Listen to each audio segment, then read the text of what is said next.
Hi, my name's Stu Clarke and I run Fit for Purpose personal training in Hertfordshire and London. This is my first business experience in terms of running my own business. Previously I worked for an international bank in the commercial and the corporate division. Gave me some experience on how to run a business. It just wasn't for me, so eventually I managed to get out, retrain and train as a personal trainer. Since then I've done some other qualifications. And move forward with running my own business as a sole trading entity, looking to move into incorporating that entity in the future. Essentially, I offer personal training services similar to other personal trainers. The difference is that I've very much looked into upskilling myself, understanding how the body works and how it reacts to different types of exercise. That's all fair and well, but in terms of the business and raw income and revenue, I've chosen to brand package my own form of classes, which are fairly popular. We get about 15 to 20 people per night. I also offer boot camps during the summer, obviously, which is seasonal, and during the winter we run morning classes. I also work quite closely with some semi to mid-professional footballers, as well as some young elite level swimmers. I spent a year of pretty much unemployed time, not really doing very much at all. Pretty much just settling out of life in terms of work. Eventually I managed to put my time, effort and money into re-educating myself, which I knew I wanted to do for a long time. Put my heart and soul into it, retrained, started the company just with one class per week and one client. Eventually I found a gym provider, Bond Fitness Limited, who's run by Steve and Andrea Bond, and they very much let me rent gym space off of them and run my own brand, my own classes, my own training. And in return we've got a very good business relationship that allows us to share in the income and for me to run my own brand. Originally, when I started Fit for Purpose, I was very keen on being very professional. I'm not a 21-year-old personal trainer looking to do this for experience. This is something that I want to set up for life and move on to in terms of other things in the industry. The best piece of advice I was given was from the owner of the gym that I rent space from, Andrea Bond, and she said to me, never turn a piece of work down because you're focusing on being in a particular niche. Everybody can learn how to do a particular piece of work and upskill themselves. If you turn that work down, chances are you'll never be offered that again. So the best piece of advice I was given as a self-employed worker was to never turn down a piece of work.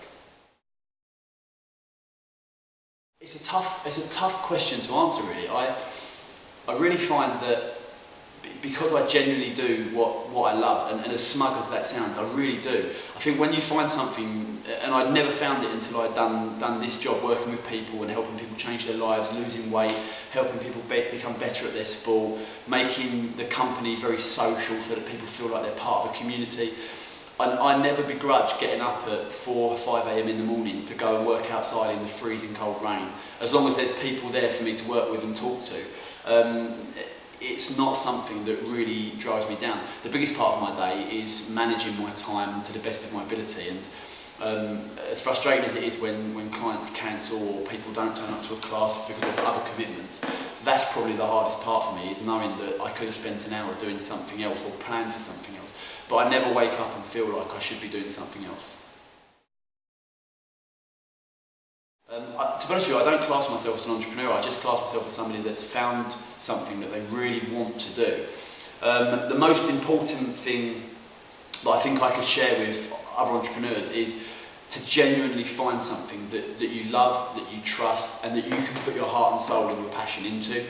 Nobody will ever speak about the thing that you do with as much passion, providing that you genuinely believe in the product that you're offering. The other thing that I genuinely would suggest would be to study, upskill yourself. There's nothing worse than coming across somebody else in your industry or your sector and being out-educated. So studying, and I didn't go to university, but and I did A-levels, but studying's been a revelation for me. Understanding that I can still learn and in my own way was the most important thing for me. So my best piece of advice would be, love what you do, make sure you love what you do, and study. I bought my domain name from 123.com. Currently, I actually use a blog site to run my website from. My business is very much referral dominated, so having a website is great, and there is one being built at the moment, but I have no rush, so I just use a hosted blog site. My biggest learning experience really is dealing with a whole polarised mix of people, and that comes in all shapes and sizes. People that are confident, people that are shy, people that think they know what they're doing, people that think they don't know what they're doing, people that do want your advice and ask for it, people that don't want your advice but still ask for it. That's always the toughest thing, and for me that sort of rolls into any job role or type of work that you do, or any business, is dealing with different people and approaching those people with the right attitude so that you A, retain business, and B, you respect that person's individuality. If you can't do that, it's all very well working with someone, in my job for example, for 10 sessions, but if you can't retain that business, you don't have a business going forward. So the biggest thing for me, and the biggest learning curve, is being able to deal with different people, even though they might appear to have the same common goals and the same personalities at the beginning. Yes, absolutely. I could not live without my iPhone and my iPad. They organise, run and set out my life. I also keep all of my details in terms of my session plans, my data, all locked and stored on my iPad. To be honest, I really don't know. Ideally, I'd like to be able to accumulate funds and enough retained income to be able to open my own gym space, my own facility, but realistically that's further down the line. I'm very much looking at my new journey as a marathon and not a sprint, and I also believe that I'm learning my trade as well from people that I work around and from every client that I meet. The end goal would be to have a sustainable business that probably won't make me a millionaire, but that for me, that's not my goal. The goal is to have moved out of a role that I hated into a role that I absolutely love, and I get to work with as many people as possible. The main thing for me, and as smug and sappy as it sounds, is to be genuinely happy what I'm doing. I don't think I ever woke up in the bank for 9 years and thought genuinely I love what I'm doing. Every single day that I do what I do with Fit for Purpose, personal training, I absolutely adore.